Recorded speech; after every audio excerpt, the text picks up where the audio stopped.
Hechos que dan de qué hablar. Gladys en Éxitos.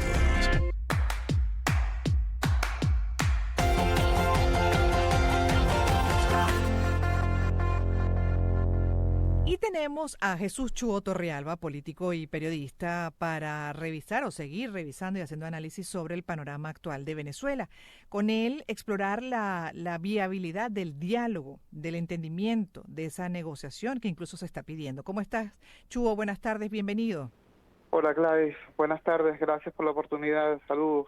A ti, gracias por estar estos minutos con nosotros y bueno, como politólogo, también como periodista, estás muy activo, por cierto, en las redes sociales. ¿Qué tan factible ves la negociación y el diálogo entre partes? Mira, yo creo que hay que decir tres cosas a propósito de este tema, ¿no? La primera es que el diálogo, la negociación, la búsqueda de entendimiento es por definición parte fundamental no solo de la política en general, sino concretamente la política democrática. Así que el sector que busca el cambio democrático en Venezuela no puede abstraerse de esa posibilidad. De hecho, eso es lo que han estado planteando de manera reiterada, la necesidad de dialogar para viabilizar una transición ordenada. Creo que también es importante ubicar que el diálogo no es algo tampoco amorfo, no es algo tampoco abstracto, tiene que existir un rayado de la cancha para que ese llamado a diálogo sea útil. Desde nuestra perspectiva, es claro que ese rayado de la cancha tiene dos límites muy bien definidos. El primero tiene que ver con lo que reza el artículo 5 de la Constitución Nacional, es decir, el respeto a la voluntad popular. El artículo 5 lo dice con toda claridad: la soberanía emana exclusivamente del pueblo, y los órganos del Estado se deben a esa soberanía, no es al revés, no es que los órganos del Estado le imponen a la ciudadanía un determinado criterio.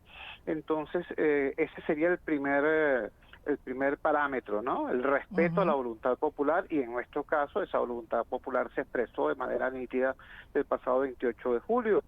Y el segundo elemento tiene que ver justamente con el artículo 5, el respeto a la Constitución Nacional en tanto que pacto de convivencia. Dentro de esas dos líneas rojas, por así decirlo, dentro de esos parámetros, de ese rayado de la cancha, cualquier cosa que se pueda conversar, procesar, entender, concertar, bienvenida sea. Finalmente, una cosa que no tuvimos durante muchísimo tiempo, que era, y que seguramente fue lo que determinó en medida importante lo fallido de anteriores procesos de diálogo, que es la no existencia en esos momentos de un liderazgo claramente representativo del sector opositor, del sector que quería cambio.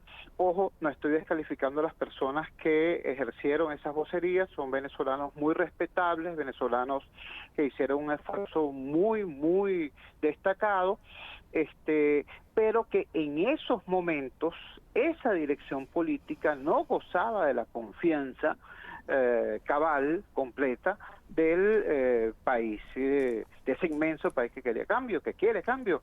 Esa situación ha cambiado, y ha cambiado para bien. Hoy es claro que Edmundo González y María Corina Machado expresan, representan con nitidez y eficiencia a el sector que demanda un cambio en el país. Así que los interlocutores están bien calificados. Por un lado, el señor Maduro, que cuenta con todavía hasta el próximo 10 de enero la no discutida condición de presidente de la República y control de las instituciones, y sobre todo control del poder coercitivo, lo que tiene que ver con Fuerzas Armadas, policías, etcétera. Y por otro lado, Edmundo González y María Corina Machado, esa caracterización absolutamente nítida de los actores podría permitir que se avance. Ahora, el único obstáculo que hay en este momento es la posición que los medios internacionales han definido como atrincheramiento de el señor Maduro. Es muy difícil establecer vías de diálogo con un gobierno, con un régimen que descalifica, Al que contrario. ofende incluso con el uso de adjetivos cada vez más peligrosos, no solamente hirientes, sino amenazantes a quienes tienen que ser, sus eventuales interlocutores. Entonces, creo que ese es el papel que está intentando jugar Brasil, Colombia, la comunidad internacional, promover, presionar para que, en este caso, el actor oficialista en Venezuela pase de esta conducta prepolítica, de esta conducta basada en la fuerza, a una conducta política que entienda precisamente es el diálogo y la concertación los instrumentos para la construcción de identidad y de desarrollo. Sí, bueno, te agradezco mucho este recuento, además, sobre la base ya de hechos que la mayoría conoce y sobre lo cual también se está reaccionando al punto de que incluso he escuchado algunas voces cuestionando el hecho de que se siga depositando una vez más la solución de la crisis del conflicto venezolano en la comunidad internacional. ¿Cómo lo ves tú, Chuo? Porque la realidad, lo interno es muy cuesta arriba, con lo que acabas de explicar y muy bien. Yo creo que y ese es un cambio muy importante, un cambio positivo muy importante. Yo creo que hoy en Venezuela todo el mundo tiene certeza de que los cambios necesarios son posibles a partir de lo que acá en Venezuela podamos hacer, de lo que acá en Venezuela podamos avanzar, de lo que acá en Venezuela podamos construir. Hasta hace apenas unos meses, poco más de año y medio, algo así, había una situación completamente distinta. Cierto dirigente venezolano que hoy está en el exilio tuvo la desafortunada frase de decir no podemos solos, y de allí se dedujo pues un conjunto de consideraciones sobre y desde la impotencia. Hoy está claro que, repito, el escenario fundamental para la construcción de soluciones tiene que emanar desde Venezuela, desde los venezolanos.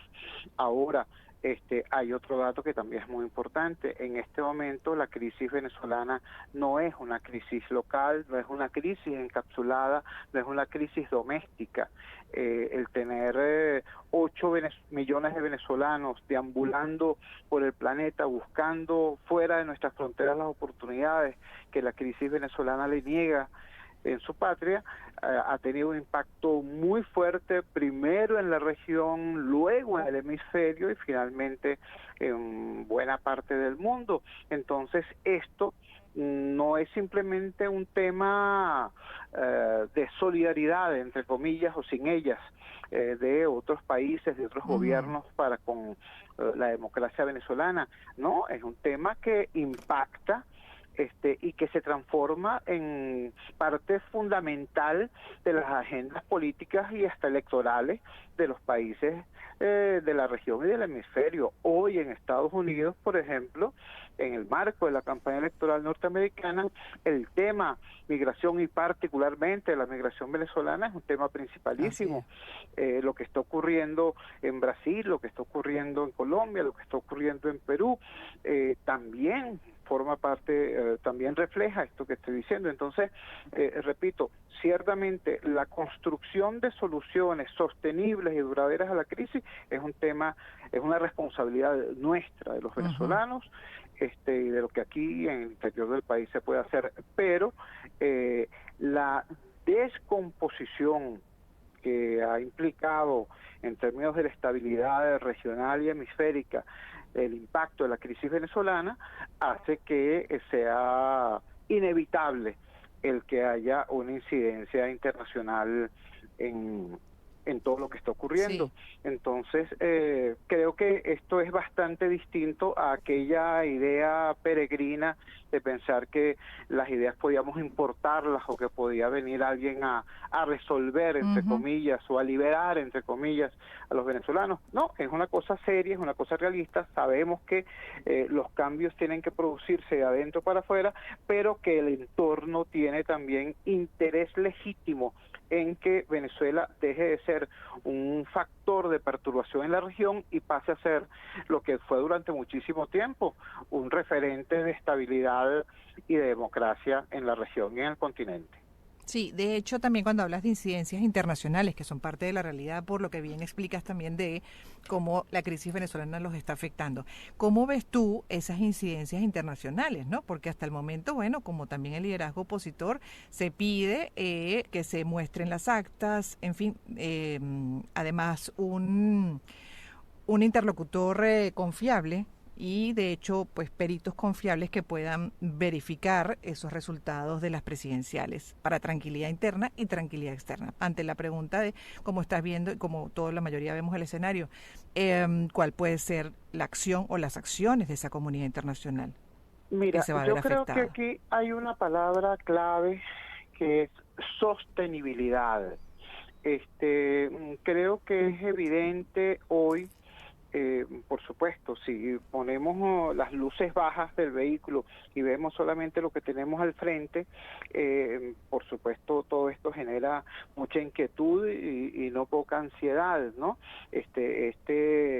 Por ejemplo, esta cosa extraña, un peritaje a las actas, que no se sabe si son esas actas las que se utilizaron el 28, hecha por no se sabe qué peritos, sin la presencia de los principales interesados en que se produzca esa revisión, que son los partidos que están reclamando el triunfo. O sea, todo ese tipo de cosas, ¿no? Que parecieran más bien generar más ansiedad que tranquilidad, ciertamente, bueno, preocupa, ¿no?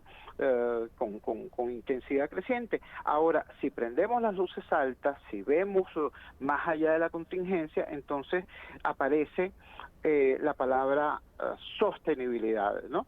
¿Es sostenible un gobierno que no tiene acceso al crédito interno porque no existe, porque la banca privada se destruyó, y que no tiene acceso al crédito internacional porque sus nexos con el mercado financiero internacional están dinamitados? ¿Tiene sostenibilidad un gobierno que ya probadamente carece de sustento social?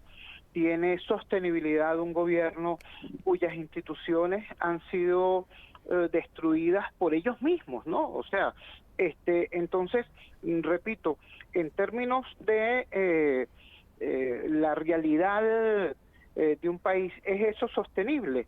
Para decirlo con las palabras que utilizaban nuestros padres y nuestros abuelos, todo esto pareciera pan para hoy y hambre para mañana, ¿no? Por parte del sector oficial. Estas cosas ciertamente no son sostenibles, no parecen sostenibles, y todo esto parece postergar, ¿no? Una solución que todos queremos, todos seguimos queriendo, que sea pacífica, que sea constitucional, que sea democrática. ¿A qué precio? Ojalá que el precio sea el menor posible. Ya se ha pagado un alto precio, pero ojalá que todos entendamos que ese tránsito nos puede conducir a una situación mucho más sostenible, ¿no? Que este atrincheramiento. Para nada saludable y sobre todo para ese bienestar que estamos procurando para todo el país, que es por el cual, bueno, desde hace bastante tiempo, como bien dices, estamos pues trabajando y se ha manifestado a través del voto, el recurso por excelencia democrático en las presidenciales. Gracias, Una Jesús. última consideración, Gladys, si me lo permites, 30 segundos, decirle a los venezolanos, los que estamos acá en el país, que entendamos, si frente a el atrincheramiento nosotros respondemos con radicalización extrema, entonces estaremos perdiendo nosotros mismos, porque nos estaremos convirtiendo en lo que no somos. Nos estaremos convirtiendo en lo que queremos cambiar. Entonces, la apelación sigue siendo a la búsqueda a través de la lucha electoral, pacífica, democrática, la búsqueda del cambio sostenible y necesario. Gracias, Jesús, una vez más por estar con nosotros. Gran Chuo abrazo. Torrealba, político, periodista, hablando de la viabilidad del diálogo en Venezuela ante el panorama nada fácil, muy complejo actual. Vamos a hacer una pausa.